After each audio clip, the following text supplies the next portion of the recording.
Semana que acaba, semana que começa. A semana que terminou foi uma semana, uma vez mais, dominada por Donald Trump. Isto apesar de os importantes dados do emprego nos Estados Unidos a serem divulgados durante a semana, os diversos discursos de responsáveis tanto da Reserva Federal dos Estados Unidos como do Banco Central Europeu e ainda com uma reunião do Banco de Inglaterra.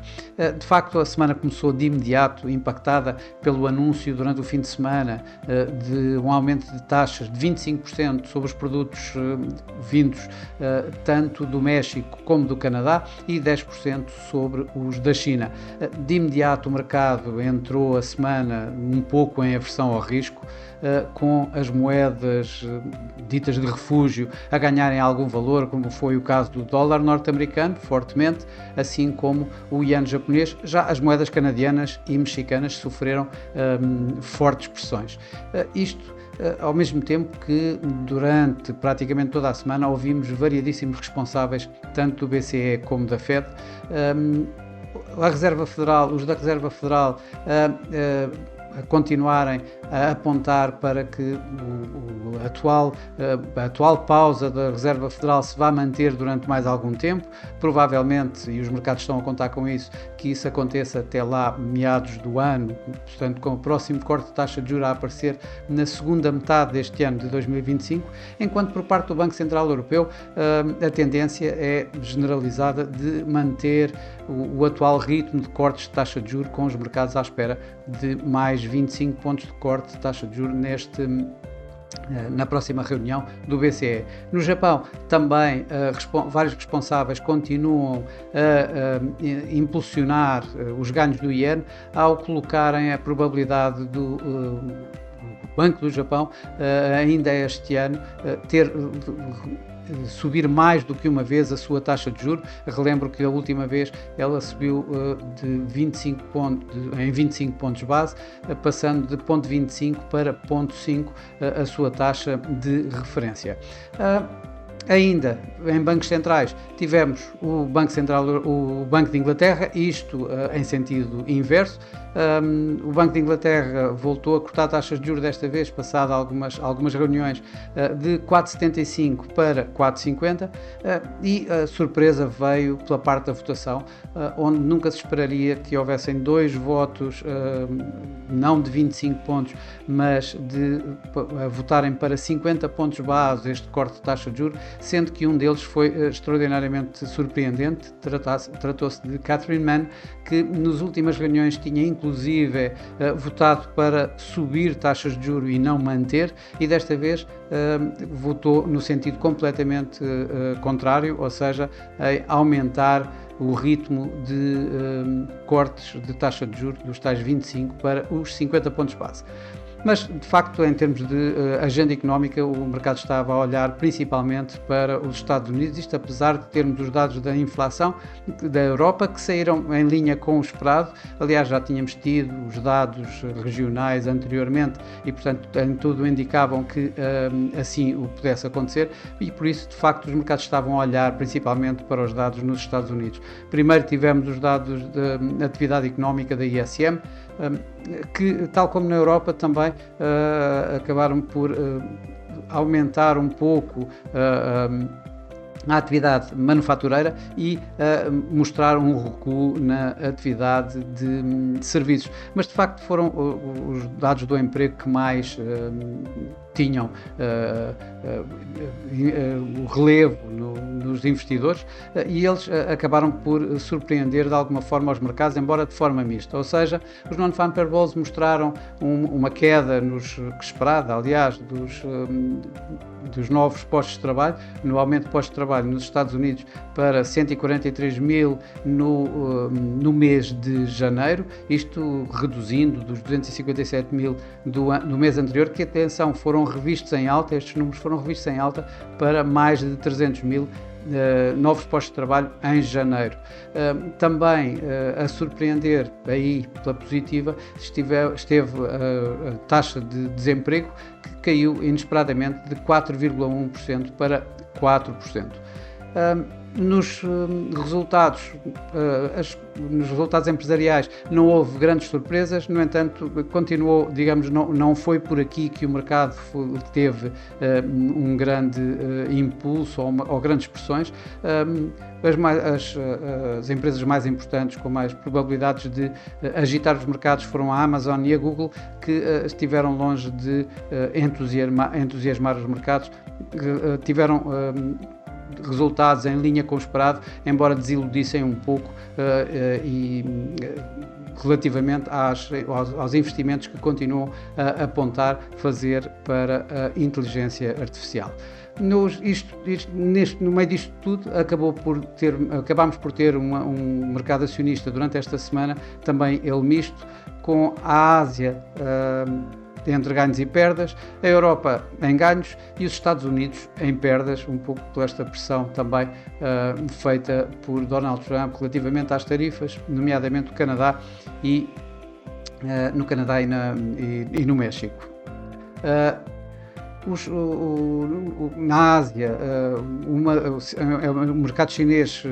subiu, no entanto, o mercado japonês acabou por cair, com o Nikkei esta semana a perder 1,9%, isto muito pressionado, inclusive, por os ganhos do Yen, com o Yen bastante mais forte. Já na Europa, o Eurostock 50 voltou a fazer máximos e terminou a semana a ganhar um pouco abaixo de 1%, 0,8%, enquanto o SP 500 terminou numa perda marginal na semana de 0,2%, portanto aqui a mostrar alguma relutância aqui assim em Wall Street relativamente às políticas de tarifas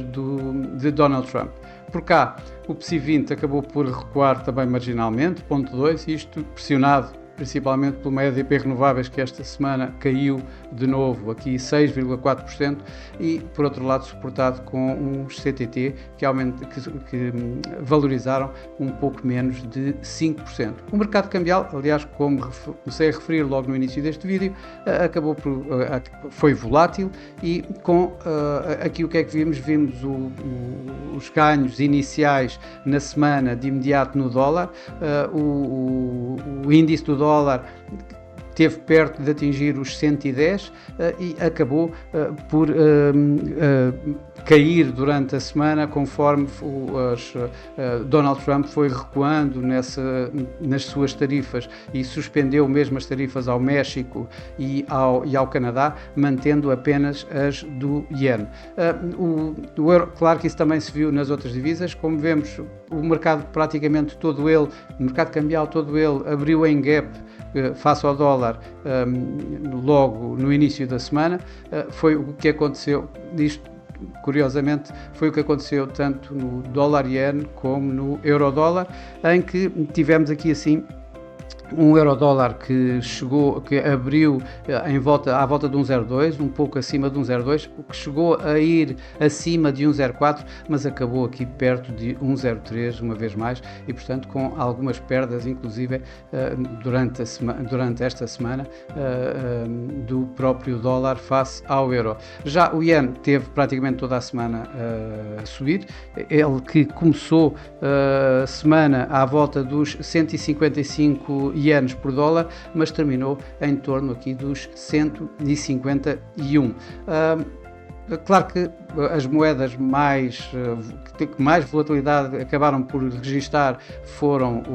o peso mexicano e o dólar canadiano, em que o dólar México atingiu o máximo à volta dos 21,30, enquanto o dólar Canadá os 1,48. Estamos a falar que em termos do dólar Canadá atingiu um máximo que não se registava já há mais de 20 anos, desde 2003, enquanto o dólar México andou aqui em níveis de 2022.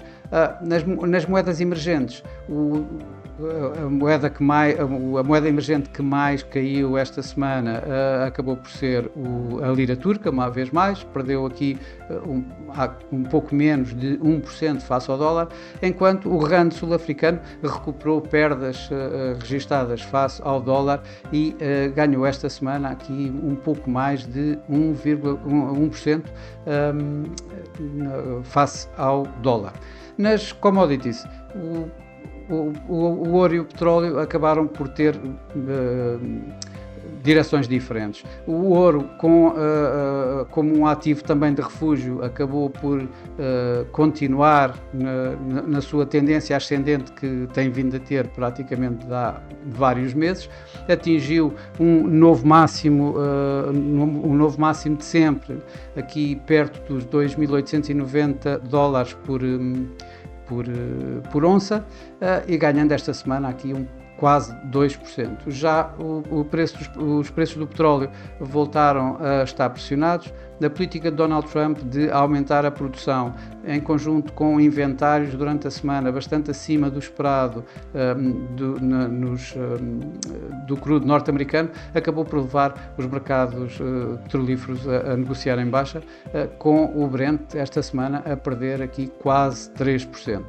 A semana que vai começar vai ser uma semana com uma agenda económica bastante mais ligeira do que as das últimas semanas, em que vamos ter alguns discursos de banqueiros centrais, dos principais responsáveis dos principais bancos globais. Vamos ter também mais resultados empresariais, mas de facto o que o mercado vai estar a olhar principalmente vai continuar a ser as políticas de Trump e que políticas é que ele esta semana tem aqui assim para transmitir. O mercado, em termos de dados económicos, a tal agenda económica vai estar focada essencialmente nos níveis de inflação nos Estados Unidos, que obviamente que continuam a contar para as contas da Reserva Federal relativamente a possíveis cortes de taxa de juros. O mercado está à espera de 0,3% do aumento de preço mensal para este mês de janeiro, ou para o mês de janeiro, assim melhor dizendo, com a inflação anual a manter-se nos 2,9% e com a inflação subjacente a cair dos 3,2% para os 3,1%. Em termos de banqueiros centrais, o que vamos ter Jerome Powell a falar no Congresso, a testemunhar no Congresso para o relatório semestral da Reserva Federal. Já Christine Lagarde vai estar no Parlamento Europeu a falar sobre o relatório anual do Banco Central Europeu. Mas de facto o mercado vai estar mesmo atento a tudo o que sai da Casa Branca, nomeadamente relativamente a tarifas. A semana que terminou, Donald Trump acabou a dizer que vai proceder à reciprocidade de tarifas, voltou a avisar, a dar, digamos, alguns apontamentos de que a Europa poderá estar a ser a próxima na fila relativamente a tarifas e de facto vai ser isso que o mercado vai estar à espera e, portanto, ao avançar, se avançarmos de novo com mais tarifas, com esta tal reciprocidade e nomeadamente com a Europa como objetivo, poderemos ter aqui assim novamente alguma aversão ao risco nos mercados. Que vamos contar com mais umas empresas a apresentar as suas contas, em que os mais importantes obviamente vão ser a McDonald's, a BP, a Coca-Cola, a Cisco, mas que seguramente, tal como tem acontecido nas últimas semanas, não vão ter a capacidade de impactar fortemente os mercados, tal como tem acontecido outros eventos, como no caso as políticas tarifeiras da Casa Branca. Bom, e para hoje é tudo. Desejo a todos uma excelente semana, bons negócios, e eu para a semana cá estarei com mais um Semana que Acaba, Semana que Começa. Até lá!